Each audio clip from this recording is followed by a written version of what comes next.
Señor. La prédica de hoy se llama Ortodoxia, Ortopraxis. Es difícil las palabras, ¿no? Bien, la palabra ortodoxia es una palabra griega que significa y que se traduce como pensamiento correcto. Y la ortopraxis significa una conducta correcta. Amén. ¿Cómo podemos lograr un pensamiento correcto? Es a través de las Escrituras. ¿Cómo podemos lograr una conducta correcta? A través de las Escrituras y del Espíritu Santo.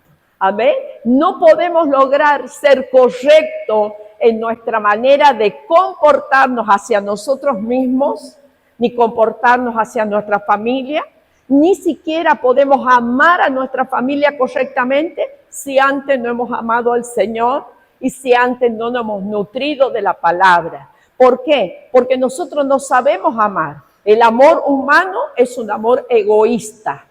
Dígale al que está a su lado, es egoísta. Dígale. ¿Saben de dónde viene la palabra egoísmo? De egocentro. ¿Sabe lo que es el ego? Es el yo. En donde todo está centrado en mis necesidades, en mis satisfacciones, en mis placeres, en todo lo que yo quiero. Y eso significa no amar verdaderamente a los que están a la vuelta nuestra. Entonces hay gente que dice, yo amo a mi familia, pero no conozco las Escrituras. ¿Cómo la estás amando? ¿Cómo la estás amando? Esa es la pregunta. Si yo no conozco las Escrituras, yo antes no era cristiana así como soy hoy. Yo tenía una religión. Y en medio de la religión yo buscaba a Dios, ¿sí? Y tenía la Biblia y la trataba de leer, pero no la entendía ni para atrás, ni para adelante, ni poniendo la pata para arriba, ni cabeza, nada, no le entendía nada. Entonces, ¿qué agarraba? La ponía debajo de la almohada y dormía con la Biblia debajo de la almohada. Era como si fuera un amuleto, ¿no? Entonces, cuando Cristo vino a mi vida, el velo de mis ojos se corrió. Cristo corrió el velo que había en mis ojos. Y cuando leía la palabra, por supuesto, cosas muy profundas no las entendía cuando recién me convertí, pero las cosas esenciales, las que me iban a dar fundamento a mi vida, las comencé a comprender. Las cosas profundas las empecé a comprender cuando leía la palabra, cuando iba al culto, cuando hacía un seminario, yo podía entender cosas profundas que no entendía. Por eso le decíamos al comienzo que es importante los tres procesos. Congregarnos como iglesia, congregarnos en un discipulado y venir a esa escuela que nosotros abrimos y que queremos que a través de esa escuela usted aprenda. Entonces son esos los procesos, amados. Si yo no tengo esos procesos, estoy siempre en primer grado. Entonces no entiendo las cosas que me están pasando, no entiendo por qué vivo de esta manera, por qué no responde mi familia, por qué esto, por qué aquello. Empezamos a tener muchos interrogantes, pero todas las respuestas están en la Escritura. ¿Amén? Bueno, entonces, ortodoxia y ortopraxis, una es pensamientos correctos y la otra es conductas correctas. Ayer nosotros hemos tenido nuestras primeras células del 2026, la célula que tenemos de colaboradores. Y hemos hablado de la visitación, ¿no? Ahí nosotros entendemos que la palabra de Dios nos habla que debemos predicar y discipular. Cuando nosotros decimos discipular, quiere decir que vamos al encuentro de la persona para poder empezar a enseñarle la palabra. Entonces, nosotros veíamos a través de la palabra que es muy importante la visitación. Los chicos de allá también de San José también han examinado los textos bíblicos que yo les he dado. Entonces, fíjense, les voy a contar más o menos de un pastor que ya partió con el Señor y que ha sido conocido a nivel mundial, el pastor Paul Yonggi Cho. Era un pastor coreano, ¿sí? Este pastor, amado, usó una estrategia basada en la iglesia original, en la iglesia primitiva. Usó el mismo método que usaron los apóstoles cuando Jesús ya ascendió a los cielos y ellos fueron llenos del Espíritu Santo, usó el mismo método. Él tenía una congregación de 850,000 personas hasta el año 2007. En Seúl solamente se reunían 200,000 personas. Tenía muchos servicios para atender culto, porque se imagina dónde meter 850,000 personas o 200,000 personas. Ahora, ¿qué hizo Yonggi Cho? Utilizó la visitación, utilizó el discipulado, los grupos pequeños, porque, amados, nosotros no podemos manejar más de 20 personas, porque siempre se nos va a escapar algún detalle de alguno del grupo y capaz que es el que todavía no ha aprendido a ser fuerte y es súper sensible y se subestima a sí mismo. Entonces ve que no hay una atención adecuada a esa persona y esa persona se termina yendo. Que como decía Fátima de Elvis Presley, ¿no? Que dice que Elvis Presley estaba en el grupo del coro de la iglesia y lo tacharon porque decía que cantaba mal. Y ahí Elvis Presley se salió y se volvió a la vida secular y vemos nosotros que él ha sido un cantante súper famoso que hasta el día de hoy se entona las canciones de Elvis Presley. Fíjese usted, cuando uno no conoce a las personas, no sabe qué es lo que tiene en su interior, cómo está a nivel del alma, y hay veces nosotros tenemos el tupés de decirle cosas negativas, cuando nosotros tendríamos que mirarlo con ojos de la fe. Dígame amén. Gloria a Dios. Son muy buenos para decir amén. Bueno, miramos nosotros que la técnica que utilizó Yonggi Cho está en Hechos capítulo 2. ¿Dónde comienza la iglesia? ¿Dónde comienza? La iglesia comienza con Jesucristo y los apóstoles, pero ¿dónde comienzan los apóstoles? En Hechos capítulo 2, a ver, ¿dónde se me ha ido Hechos? Acá está. Hechos capítulo 2, versículos 2 y 4 al 4, dice así la palabra del Señor. De repente, un estruendo como un viento fuerte vino del cielo y sopló y llenó toda la casa donde se encontraban. ¿Dónde estaban orando? Estaban en el templo. Estaban en una casa. ¿Dónde nació, diríamos, la iglesia? En una casa. Ahora, no voy a hacer apología de una casa y voy a decir no venga al templo. ¿No? Las dos cosas son importantes. Hay gente que solamente quiere ir al discipulado, pero no viene a la iglesia. Y en la iglesia necesitamos también obreros. ¿Para qué? Para que todos conociéndonos podamos hacer la obra de acuerdo al don que nos ha sido dado, porque somos miembros del cuerpo. Amén. Y dice en ese momento, entonces se aparecieron unas lenguas como de fuego que se repartieron y fueron a posarse sobre cada uno de ellos. Todos ellos fueron llenos del Espíritu Santo y comenzaron a hablar en otras lenguas según el Espíritu los llevaba a expresarse. Amén. Entonces la iglesia nace en una casa. Nace en una casa, en un aposento alto, en el segundo piso de una casa, nace la iglesia, donde la iglesia recibe el poder del Espíritu Santo para salir y predicar. Muchas veces nosotros queremos traer a las personas a la iglesia y tienen una resistencia de venir a la iglesia porque tienen estructuras religiosas, como la hemos tenido muchos de los que nos hemos convertido grandes, ¿no? Muchas estructuras religiosas. Entonces, para eso están los grupos pequeños, para eso está el discipulado. Y saben que en los grupos pequeños hay multiplicación, amado. ¿Por qué? Porque si nosotros como líderes vamos a una casa, vamos nosotros con la autoridad y con la palabra que dice, el que cree estas señales le seguirán, en mi nombre echarán fuera demonios, impondrán las manos sobre los enfermos y estos sanarán. ¿Quién no tiene una necesidad en una casa? La suegra de Pedro tenía una necesidad. Llegó Jesús a la casa de la suegra de Pedro, la sanó, ¿y qué pasó? Todo el mundo se enteró de que la suegra de Pedro fue sana, ¿y qué pasó con la casa de Pedro? Fue inundada de enfermos, de endemoniados, amados. La casa de Pedro, no el templo, la casa de Pedro. Entonces, el líder que va a una casa tiene que tener la seguridad que va acompañado de las señales, de los milagros y de los prodigios. Porque hay veces necesario que la gente vea para que pueda creer. Lo más importante sería creer sin ver. Pero hay gente que necesita ver para creer. ¿Dónde se sanó el paralítico que llevaban los 4 amigos? En el templo. En una casa, ¿no es cierto? En una casa.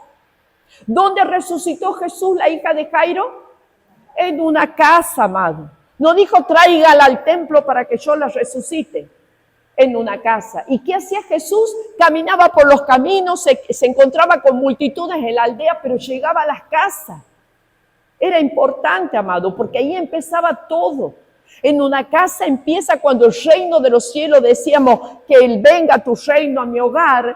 Cuando el reino de Dios llega a un hogar, las vidas son transformadas.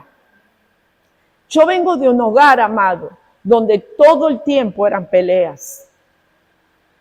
Yo vengo de un hogar donde había mucha violencia física y verbal. Y eso me ha costado a mí traumas, complejos, temores, pánicos, angustia, todo lo que usted quiera llamar. Yo tenía a mi papá de vez en cuando y mi papá salía huyendo de mi casa porque recibía una paliza si no lo hacía. ¿No? Y saben que cuando mi papá ya no estaba en la casa, ya era la violencia entre mi mamá y mi hermano que me sigue a mí, era tremendo. Y mi hermano con amenazas de suicidarse para que mi mamá haga lo que él decía. Pero cuando Jesús llegó a mi vida, amado, y yo transmití la palabra del Señor a mi mamá, aunque mi hermano no vino a la iglesia, pero todo se empezó a calmar. Nosotros cuando llegamos al Señor somos un rompecabezas desarmado. Las piezas están desordenadas. Y el Señor comienza a armar ese rompecabezas. Aunque la familia que es parte de ese rompecabezas no venga, pero por el amor que el Señor me tiene a mí, va a transformar mi hogar. Eso tenemos que tener la seguridad, amado.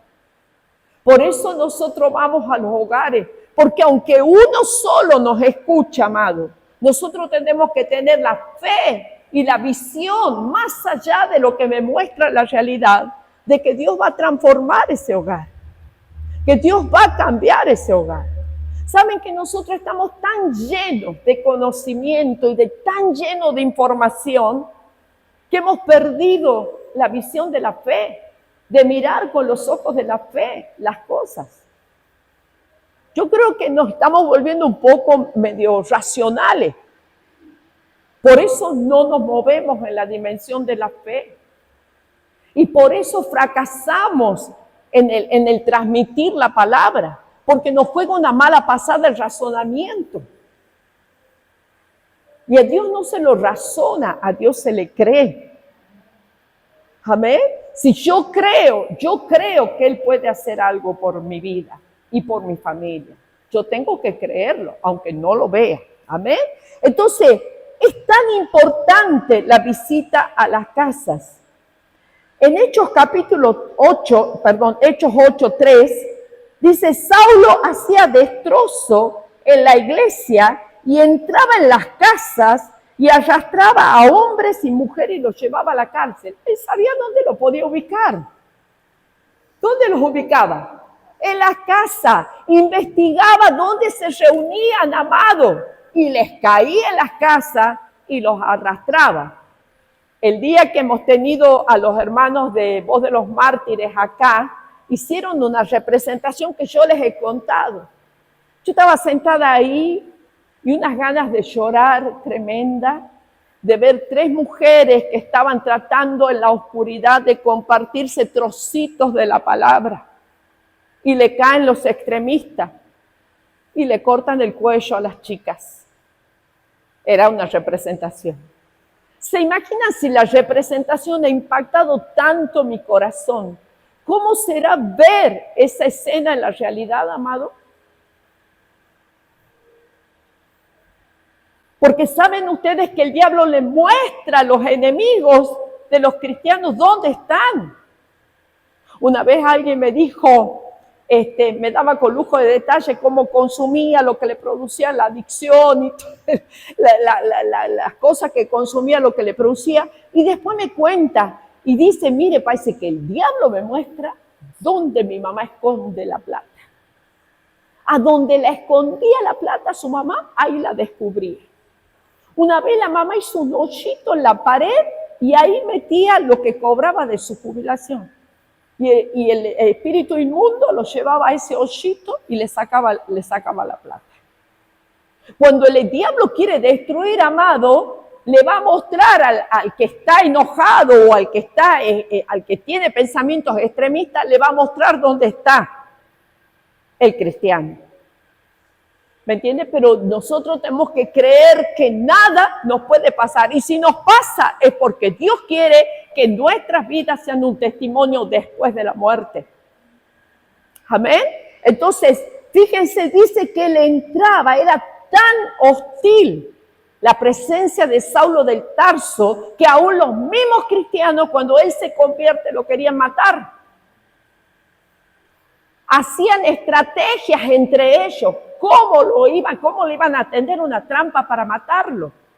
Porque no le creían, amado. Ha sido tan hostil, tan violento la forma en que él perseguía a los cristianos. Pero los buscaba en las casas. En la época esa, la hospitalidad era esencial en la vida de los cristianos. Inmediatamente sabían que llegaba Pedro a tal lugar, se abría una casa para recibirlo. Hoy por hoy no podemos hacer eso porque dudamos, ¿será cierto que es verdadero ¿No será que es un tránfuga que viene a meterse en mi casa? Una vez yo recibí a una persona, porque era muy hospitalaria, recibí a una persona que había robado allá en Salta, y supuestamente era cristiano, había robado en Salta, y acá supuestamente iba a pernoctar una sola noche, pero se quedó como 3 noches acá en este lugar, y la cuestión de que después se fue, supuestamente viajando, buscando una hermana, que él había sido separado de su hermana cuando había nacido, y la estaba buscando por el sur. La cuestión de que me dice que se había ido ya. Un día me lo encuentro en el centro y cuando me alcanza a ver se cruzó a la otra vereda. Bueno, yo digo, a mí no me ha tocado, no me ha robado nada. Cuando me pongo a investigar, amado, me había llevado el diccionario bíblico. Así un diccionario que yo tenía, me había llevado el diccionario bíblico. Entonces, por ahí nosotros no podemos también en este tiempo ser tan hospitalarios. Tenemos que investigar. Pero en ese momento la hospitalidad era indispensable, amado, para poder hacer las cosas. Amén. Fíjese en Hechos de los Apóstoles 5, versículo 41 al 42, dice la palabra: los apóstoles salieron del concilio, dice que habían sido acusados, habían sido llevados al concilio y le habían amenazado para que no sigan hablando de Jesús.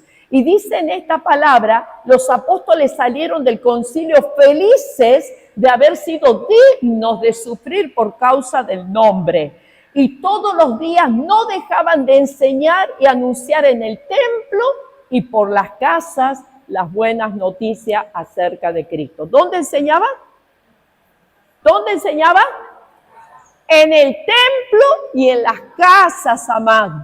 O sea que es bíblico tener, diríamos, los grupos pequeños. No dejar de congregarnos en el templo, pero venir a los grupos pequeños. Y eso para todos los que pertenecen a esta congregación y no están viniendo a célula. Eso va para ustedes. Amén. Nosotros estamos tratando de abrir un montón de discipulados y tomarnos el tiempo para estar. Hay veces somos los mismos líderes que tratamos de estar en diferentes lugares. ¿Pero por qué? Porque anhelamos que la gente crezca y que la gente ocupe el lugar que yo estoy ocupando, que la gente vaya creciendo y que la gente vaya transmitiendo la palabra de Dios. ¿Me está entendiendo lo que quiero decir? Usted no engorde tanto, porque si no lo van a llevar, no va a poder entrar ni en los aparatos de tomógrafo, ni en la resonancia. ¿Sí o no? Nosotros hemos tenido el caso de Maurito, mi nieto, que se había enfermado del aparato digestivo y estaba sobrepasado de peso y le tenían que hacer una tomografía. No le han podido hacer porque no entraba en el tomógrafo. ¿Hasta cuántos kilos es? ¿115? 115 kilos nada más. Y Mauro tenía más de 115 kilos. No engorde tanto con la palabra, empieza a compartirla, amado, porque si no, no va a entrar en el tomógrafo. Empieza a compartir la palabra. Empieza a decir, yo quiero tener un discípulo. Yo quiero tener una discípula. Yo quiero compartir esto que he aprendido con alguien. Empiece, amado. Empiece, comprométase. Porque la iglesia no ha nacido en el templo, ha nacido en el aposento alto, amado. En una casa. Luego dice que ellos se movían en el templo y en las casas. ¿Me está entendiendo lo que digo? Entonces, vemos nosotros que ellos salieron felices y fueron al templo y a la casa y no les importó la amenaza, ¿no? Ay, nomás hablaban abiertamente. Cuando Pedro estaba en la prisión, y ustedes han visto ahí en Hechos de los Apóstoles también, que Pedro estaba en la prisión y en la casa de María, la madre de Juan Marcos, del evangelista Marcos, dice que estaba la iglesia orando. ¿Por quién? Por la vida de Pedro. Y dice que en el momento apareció un ángel y los rescató de la prisión de una manera sobrenatural. No se abrieron las puertas, los guardias no lo vieron. Y dice que Pedro fue a la casa de María a golpearle la puerta y los que estaban orando no podían creer que era Pedro, que ya estaba fuera y libre, amado. ¿Dónde estaban reunidos orando? En las casas, amado. Estaban en las casas orando, buscando la presencia de Dios para que fuera liberado un hermano.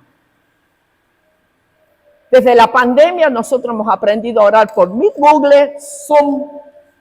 Pero al principio, amado, yo me venía de mi casa a las 6:30 de la mañana caminando y a las 6 de la mañana caminando y empezábamos a orar hasta las 7 de la mañana en este lugar, con los que querían acompañar. A mí no me importaba si querían o no querían, yo sí me venía.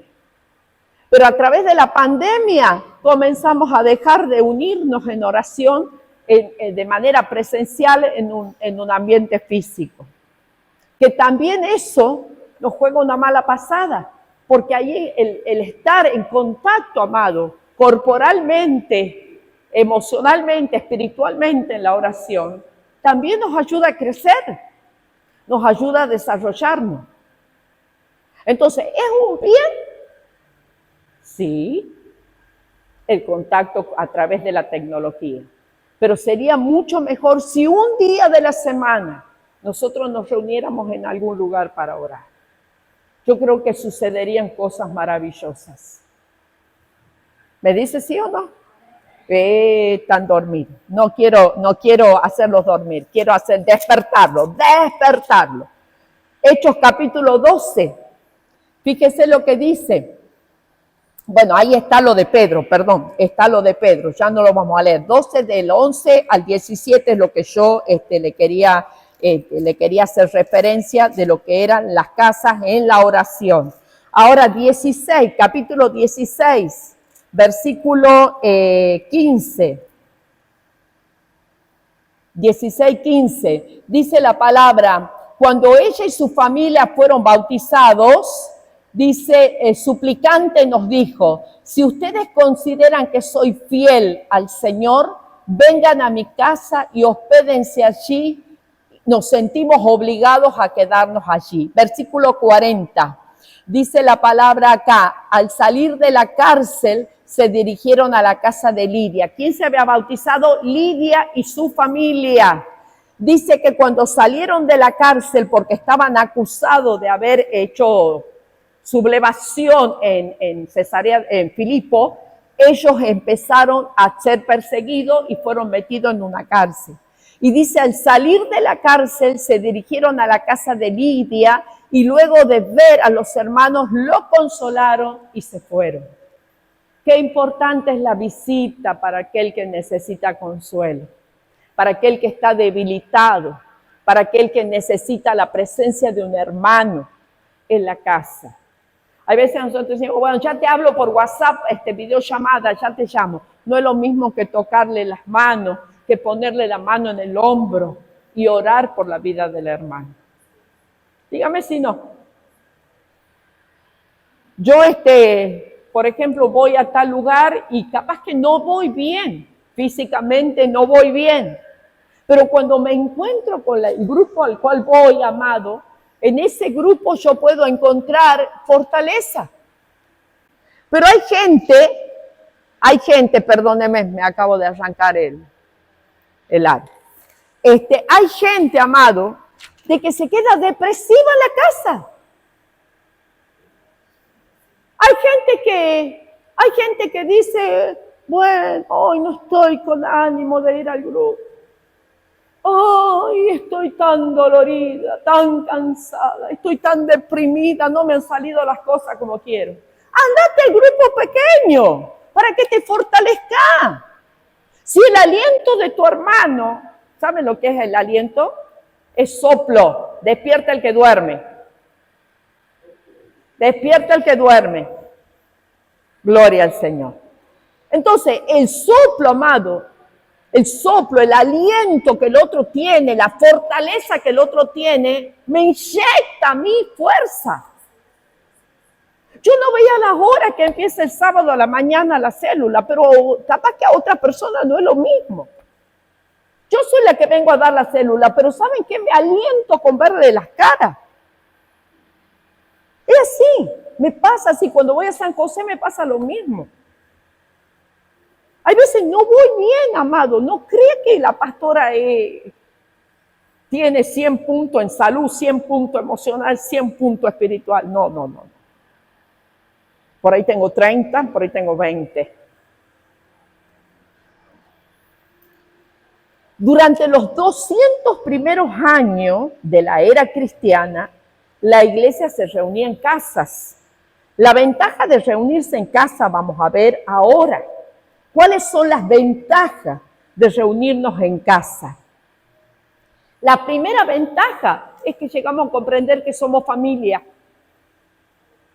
Nosotros los hermanos los hermanos de Voz de los Mártires, la primera vez que lo hemos conocido, nos han hecho una pregunta. ¿Usted tiene familiares que están en el extranjero? Y yo digo, sí, tengo mi nieta que está en Portugal. Y no era mi nieta, eran mis familiares en el espíritu, espirituales. Lo que ellos preguntaban. Porque a veces no tomamos conciencia que los hermanos de Nigeria son nuestra familia. Porque todos somos hijos del mismo Padre.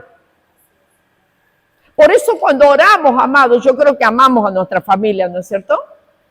¿Amamos a la familia que tenemos de la sangre? Sí. Cuando nosotros maduramos y entendemos que la iglesia es nuestra familia, nosotros queremos estar con la iglesia, queremos orar con la iglesia, queremos asistir a los hermanos que están débiles, queremos levantarle los brazos a los que están con los brazos caídos, porque hemos madurado y entendemos que somos familia. O usted cuando un familiar suyo se enferma, usted lo deja tirado ahí. ¿Cómo hace?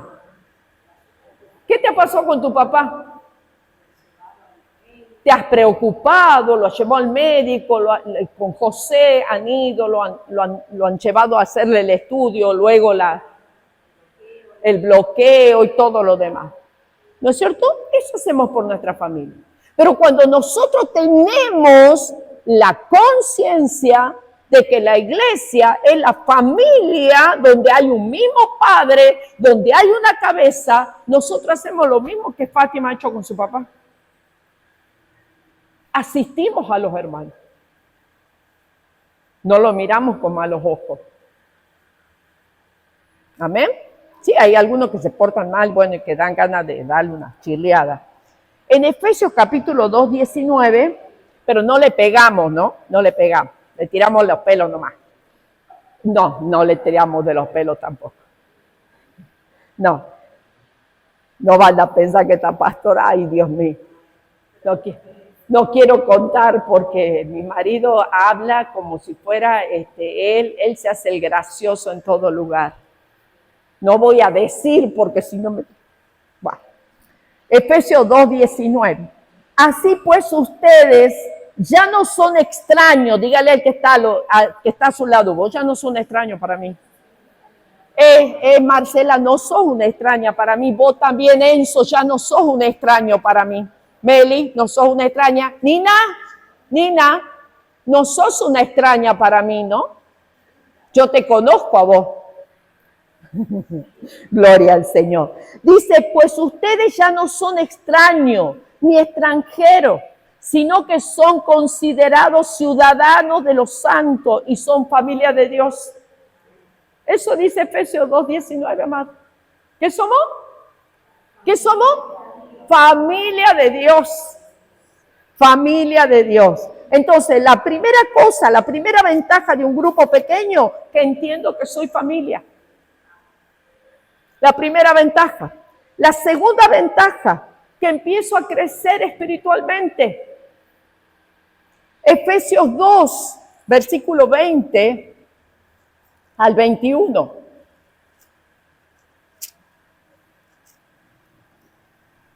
Y están edificados sobre el fundamento de los apóstoles y profetas, cuya principal piedra angular es Cristo Jesús. En Cristo todo el edificio bien coordinado. ¿Cuál es el edificio? ¿Esto? ¿Cuál es el edificio? Nosotros, la iglesia. Nosotros somos los ladrillitos, amados. Nosotros somos los ladrillitos que se construye, donde se construye la iglesia. Amén. Dice, en Cristo todo el edificio bien coordinado va creciendo para llegar a ser un templo santo en el Señor. En Cristo también ustedes son edificados en unión con Él, para que allí habite Dios en el Espíritu. Amén. Efesios, amado, nos está diciendo que nosotros a través del grupo pequeño vamos a ir creciendo y entendiendo quiénes somos, cuál es nuestra identidad, cuál es el propósito de nuestra vida y cuál es mi función dentro del cuerpo. Pero si yo estoy ahí solito, como llanero solitario en algún lugar, ¿usted cree que voy a entender esto? No, amado, no lo vamos a entender. Entonces, la segunda es que en ese lugar del grupo pequeño yo puedo empezar a crecer espiritualmente. ¿Por qué? Porque ahí yo puedo analizar las enseñanzas bíblicas, porque ahí puedo compartir mis dudas, porque ahí puedo poner mis opiniones. Capaz que mi opinión es certera y le da crecimiento al grupo, o quizás que mi opinión no está certera y se sale de la duda en ese lugar. Amén. También en ese lugar empezamos a aprender para practicar. Por eso son importantes los grupos pequeños.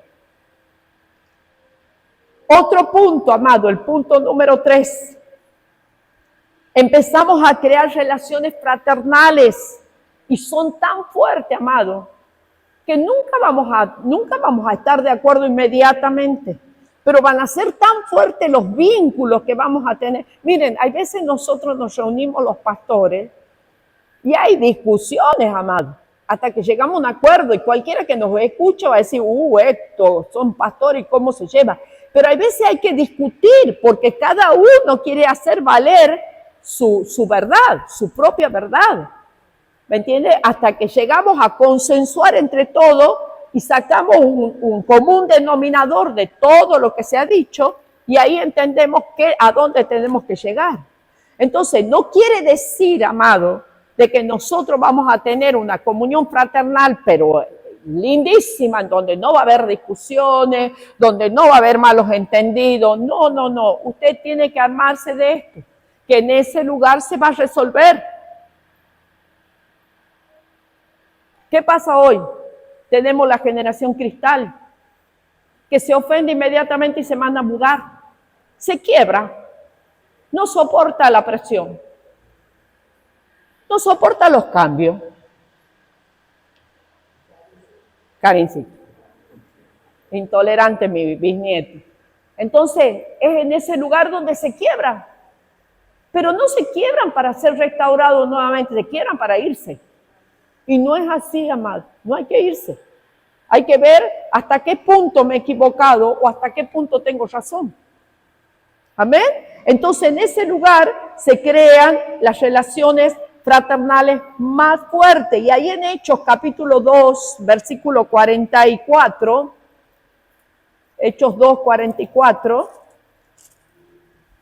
dice así la palabra del Señor. Los cuales se mantenían fieles a las enseñanzas de los apóstoles y en el mutuo compañerismo, en el partimiento del pan y en las oraciones.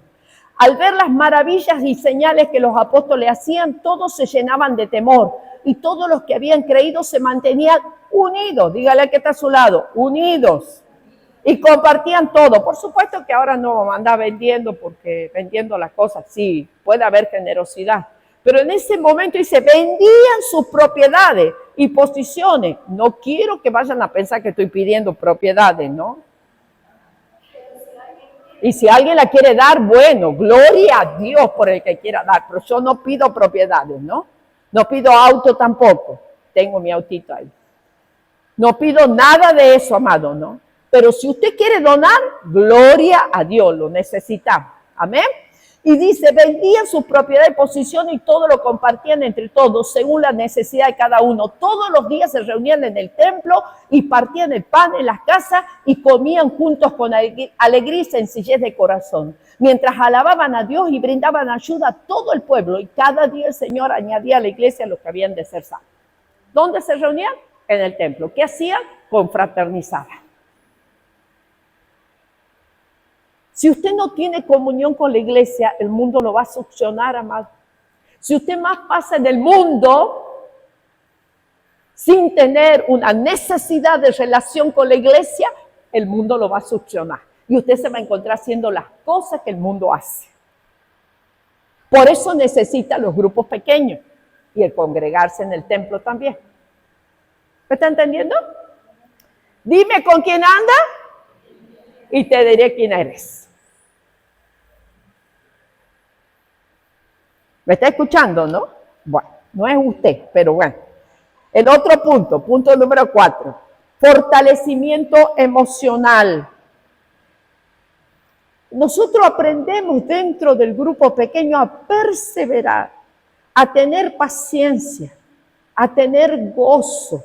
Estas cosas solamente se desarrollan en el continuo acercamiento, convivencia con otras personas.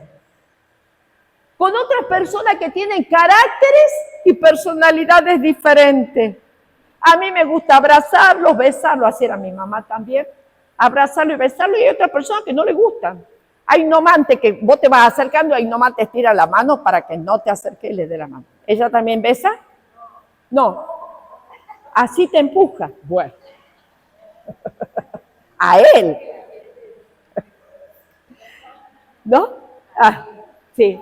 Bueno, yo he estado en un país que no voy a decir el nombre. Bueno, que nos han advertido, no vayan a besuquear ni a abrazar. ¿No? Y era cierto. llegábamos a la iglesia de ese país y nos estiraban la mano para darnos la mano. Nada de acercamiento más. Nosotros los latinos somos efusivos.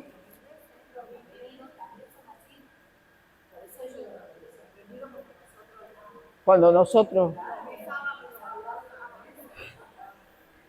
Entonces nosotros los latinos somos efusivos, Es que lo que pasa que Latinoamérica tiene el crisol de las razas, entonces hay razas de todo lado y se ha hecho una mejunje y todos somos así, somos bien efusivos, ¿no es cierto? Entonces, pero hay veces eso lo ven mal. Ahí en Colosenses capítulo 1, ay Dios mío, ya estoy terminando. Colosenses 1, 10 al 11, dice así: para que vivan como es digno del Señor, es decir, siempre haciendo todo lo que a Él le agrada, produciendo los frutos de toda buena obra y creciendo en el conocimiento de Dios. Todo esto fortalecidos con todo poder, conforme al dominio de su gloria, para que puedan soportarlo todo con mucha paciencia, así con gran gozo darán las gracias al Padre que nos hizo aptos para participar de la herencia de los santos en luz. Amén. Entonces, la otra es que nosotros seamos fortalecidos emocionalmente a través de esa mutua convivencia donde tenemos caracteres y personalidades diferentes. Y lo último, amado, la iglesia, ¿sabe lo que significa? Congregación. Sí, también significa asamblea. Congregación. Amén. Es ir a escuchar prédicas, estudios bíblicos, es ir a orar, ¿sí? Eso es edificar la iglesia, amado. Eso es edificar la iglesia. Y en Hebreos capítulo 10, versículo 25, dice: no dejando de congregarnos como algunos tienen por costumbre, sino exhortándonos unos a otros, y mucho más al ver que el día se acerca. Amén.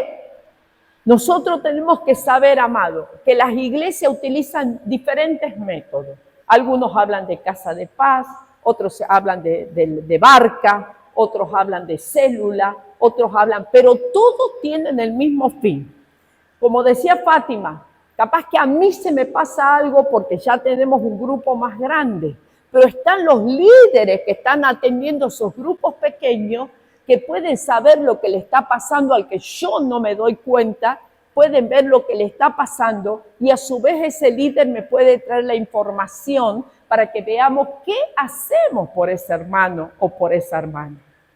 Pero si yo tengo que decir que yo soy la única que voy a pastorear toda la iglesia, estoy equivocada, amado. Estoy equivocada. ¿Por qué? Por eso la iglesia no se multiplica cuando se centra en una sola persona, diríamos todo el trabajo. Yo tengo que descansar que las personas que ya están discipulando son personas que han entendido el llamado y que esas personas entienden que deben discipular a quien le hayan predicado. Entonces yo tengo que descansar en esa persona que ya ha predicado y que está discipulando y que sé que me va a venir y me va a decir: Ani, he estado con tal persona, le he enseñado tal cosa y cuando estábamos juntos me ha hecho un comentario, quizás no me cuente lo que le he dicho, de una situación. Así que oremos por su familia, oremos por su salud, oremos por su problema económico, oremos porque necesita irse a otro territorio, porque este ya no le sirve, oremos por esto. No me tiene que dar lujo de detalle de lo que le haya contado confidencialmente. Ahora, si la persona está en peligro, porque hay violencia en su entorno, o porque está siendo abusada, o porque realmente está en peligro de cometer un gravísimo error, se quiere suicidar o cosas como esa, sí me va a venir y me va a decir este líder: pasa esto y esto y esto, ¿qué hacemos? ¿Está entendiendo lo que le digo? Pero los grupos pequeños funcionan, amado. Y con esto cerramos hacemos la conclusión y el redondeo de esto. El grupo pequeño, amado, es para la multiplicación. Ahora, yo quiero tener cantidades de personas, números nada más y no conocer el nombre de las personas. No, yo no quiero eso. Yo quiero conocer a través de los líderes. Si esta iglesia se llega a multiplicar y somos multitudes, yo quiero conocer a través de los líderes que están a mi lado, qué es lo que le está pasando a su grupo o qué le está pasando a la persona que compone su grupo. ¿Me entiende lo que le digo? Por eso yo le digo a los líderes, no dejen de comunicarse conmigo. Porque quizás hay situaciones que les están superando y que les están haciendo daño al líder. Entonces, qué bueno es venir y hablar, amado. En la iglesia no tiene que faltar la comunicación. Miren, nosotros a veces vemos que en la familia falta la comunicación. ¿Por qué? Porque todos andan con los celulares. Se sientan a comer y están con los celulares. Se van a dormir, están con los celulares. Se van al baño, están con los celulares. Se ha perdido la comunicación cara a cara. Algunos están en el primer piso y de abajo los llaman para que vengan a comer.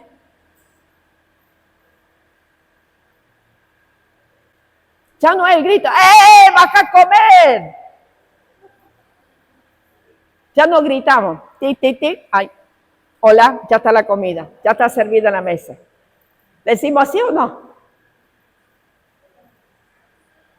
Yo hay veces el que está arriba le digo, ¡a comer! ¡A comer! Nadie me contesta. Entonces me voy corriendo a ver si no se me lo han dormido.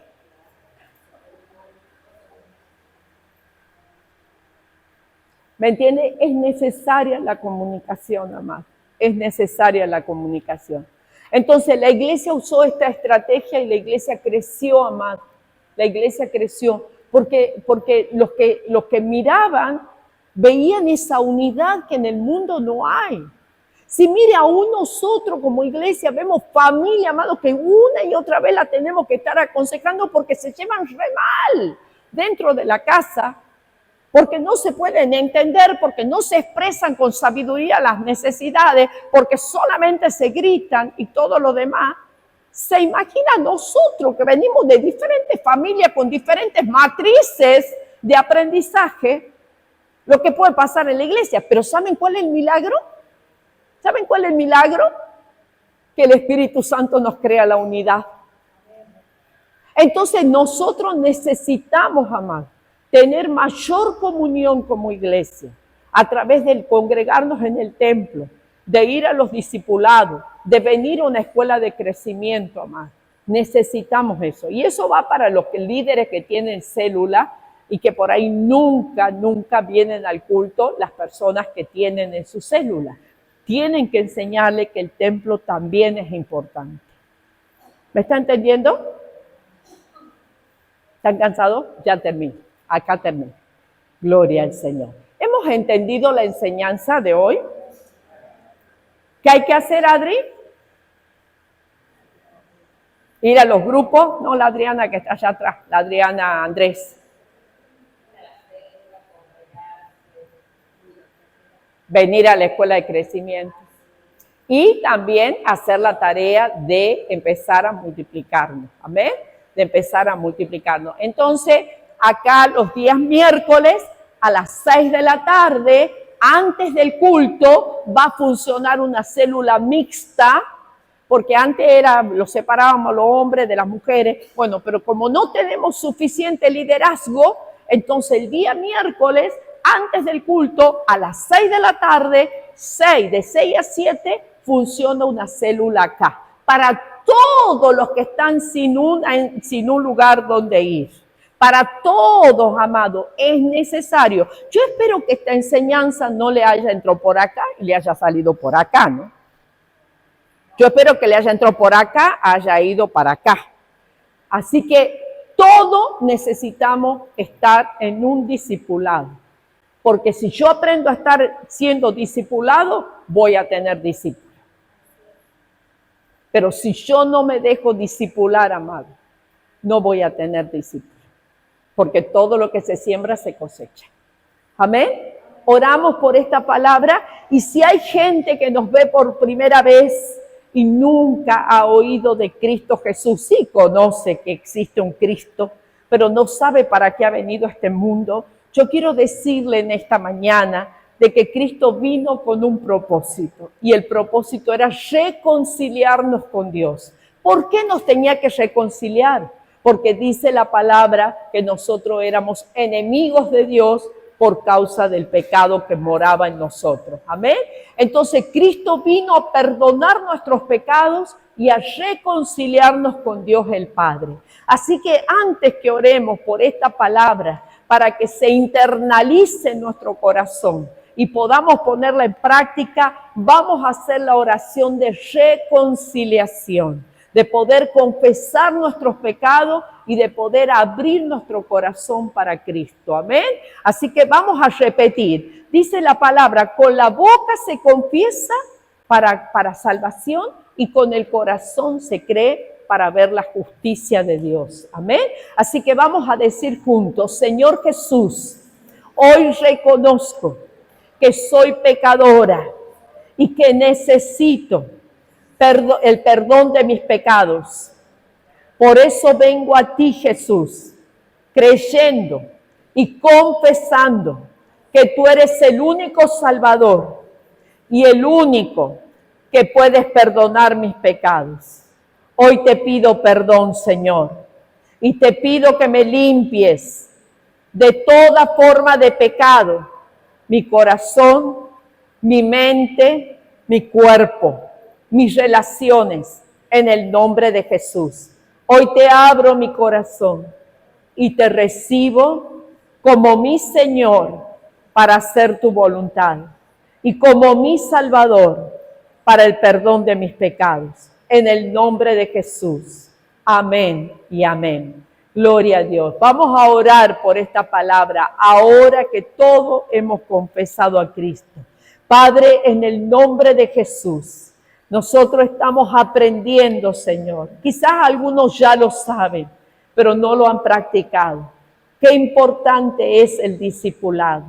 Cuando vos te ibas a ir de este mundo, dejaste una gran comisión, Señor. Y en esta comisión decía de que nosotros teníamos que ir, predicar y hacer discípulo a las naciones. Señor, y discipular significa tener estudiantes que nos puedan seguir, Señor. Que puedan ver en nosotros tu vida, Jesús, en nuestras vidas. Por eso en esta mañana, Señor, ayúdanos a tomar conciencia y a creer y a aferrarnos, a internalizar y a poner en práctica que no solamente un culto dominical me ayuda a crecer, que no solamente ir a un discipulado me ayuda a crecer, que no solamente venir a una escuela de crecimiento me ayuda a crecer, que todas estas cosas son necesarias para mi crecimiento y mi desarrollo. Señor, tenemos muchos justificativos que son reales, algunos económicos, otros con problemas familiares, otros, Señor, por la distancia, por lo laboral. Señor, pero yo creo que en las 24 horas siempre hay un momento para poder, Señor, prepararnos, para poder, Señor, decir, aquí estoy, Señor. Si hay que enviar a alguien, envíame a mí. Pero para ser enviado nos tenemos que preparar. Para ser enviado necesitamos aprender. Sí, Señor, tenemos nuestro testimonio, pero también necesitamos respaldarlo con la palabra. Y la palabra, Señor, viene a nuestra vida cuando la leemos, cuando la estudiamos, cuando meditamos en ella. Podemos entender muchas cosas que antes estaban vedadas para nosotros, Señor. Señor, tú has venido a salvarnos, y no solo a salvarnos, sino para correr el velo que nos enceguecía y nos ensordecía. Señor, si realmente el día que hemos confesado tu nombre, hemos empezado a ver cambios en nuestra vida, Señor, que seamos agradecidos y podamos venir a prepararnos, sabiendo, Señor, que en este sistema Hay muchas personas que están en la condición en que estábamos nosotros. Están siendo esclavos de los temores, de las angustias. Están siendo esclavos de no entender el propósito para el cual están en esta tierra.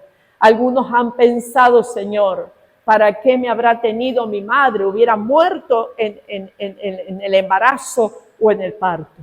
Señor, que nosotros podamos llevarle esa luz, podamos sentir ese amor por cada persona que está en estas condiciones descritas, Señor. Que podamos llevarle como un día alguien se preocupó por nosotros. Alguien dejó su comodidad. Alguien dejó, Señor, sus propios intereses para venir a hablarnos. Alguien se tomó el tiempo para sentarnos y enseñarnos que tú eras el Salvador, que tú eres el Salvador, que tú eres el Señor de Señor. Por favor, Señor, ayúdanos a imitar a esa persona que tuvo perseverancia con nosotros, que tuvo paciencia con nuestras vidas. Señor, derrama el verdadero amor de familia en la fe, Señor. Derrama ese verdadero compañerismo, esa verdadera unidad. Que no haya hipocresía entre nosotros, Señor. Que no haya dobleces de ánimo en nosotros. Nosotros renunciamos a esto, Señor. Renunciamos a todo doble ánimo. Renunciamos a toda hipocresía, Señor. Renunciamos, Padre querido, a todo egoísmo en el nombre poderoso de Jesús. Y como dice tu palabra, aquel que quiere ser tu discípulo debe negarse a sí mismo, debe tomar la cruz y seguirte, Señor. Señor, ayúdanos a entender esto que vos mismo dijiste. El Hijo del Hombre no tiene dónde recostar su cabeza.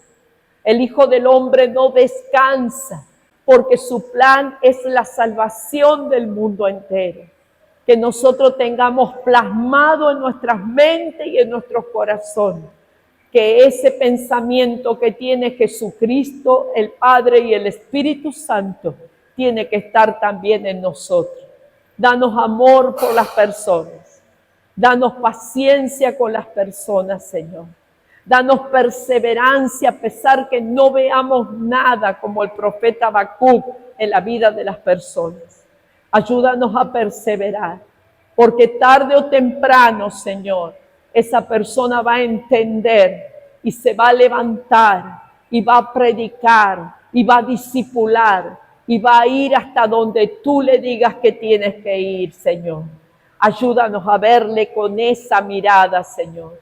Ayúdanos a elevarnos de la realidad para ver el mundo espiritual, para poder hacer la tarea correctamente y con éxito, Señor. Gracias te damos, Padre, porque algunos hemos entendido que este es el propósito que tiene el Padre, el Hijo y el Espíritu Santo. Bendice cada vida, Señor. Bendice a los que están débiles, Señor, fortaleciéndoles. A los que están enfermos, cumpliendo tu palabra que por tus llagas son curados. A los que están tristes, echando un manto de alegría sobre sus espaldas. Señor, aquellos que están atribulados, dándole la paz que Jesucristo nos ha dado y que es gratuita, pero Él la pagó un alto precio. Dándonos todo esto, Señor. Ayúdanos, Señor, a levantar las manos caídas, las rodillas endebles. Ayúdanos a sostener al afligido dentro del cuerpo de Cristo.